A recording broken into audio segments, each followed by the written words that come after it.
Merci, Monsieur le Président. Vous nous proposez aujourd'hui au vote un rapport important, puisqu'il s'agit de la transmission d'une partie de notre patrimoine culturel aux générations futures.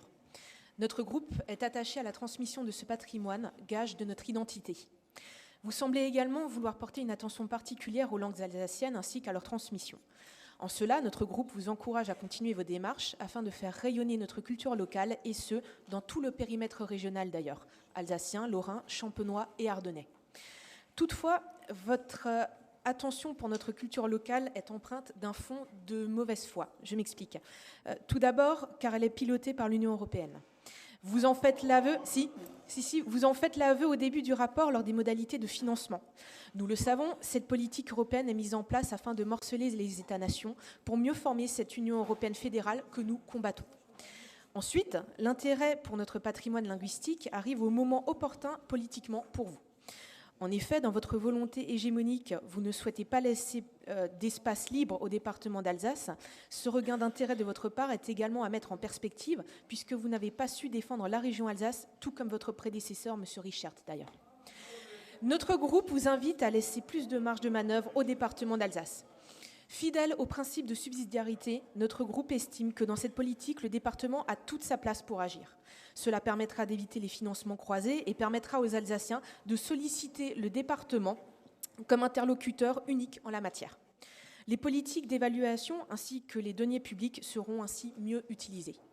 Sur le fond du rapport, maintenant, la démarche semble brouillonne. En effet, vous énoncez tout un ensemble de dispositifs à mettre en place sans en chiffrer les coûts.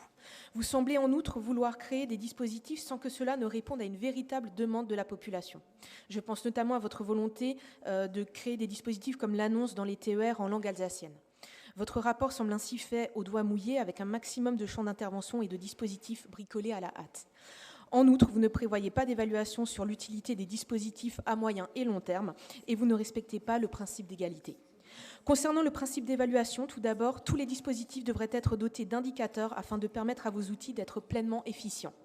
Cela permettrait également de vous éviter de faire de la politique d'affichage ou de com, comme vous le faites actuellement.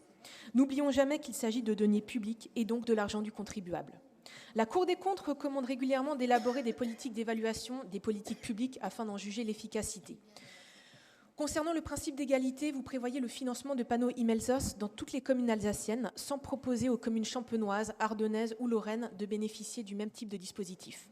Cela démontre une nouvelle fois le manque d'intérêt de votre majorité pour ces territoires qui sont décidément les grands perdants de cette fusion forcée. Vous prévoyez également, et c'est une très bonne chose, des cours de langue en alsacien à 20 € par heure de cours en groupe de 5. Sachez cependant, Monsieur Rotner, que beaucoup de jeunes au niveau régional aimeraient aussi pouvoir bénéficier de ce type de dispositif pour apprendre le français, car l'illettrisme est encore très présent dans notre région. Selon les résultats de l'enquête nationale INSEE-IVQ 2004 avant extension des régions, 13% des adultes entre 18 et 65 ans et ayant été scolarisés en France sont en situation préoccupante face à l'écrit, soit 146 700 personnes en Alsace, 116 600 personnes en Champagne-Ardenne et 164 000 en Lorraine.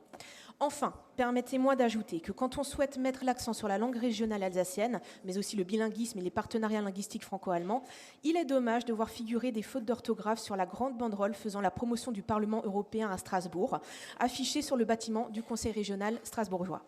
Là, c'est la professeure d'allemand qui parle, il y a une majuscule au P de Platz. Vous comprenez donc aisément, Monsieur Rotner, que face à ces objections, nous ne pouvons voter votre rapport, nous nous abstiendrons sur ce dispositif.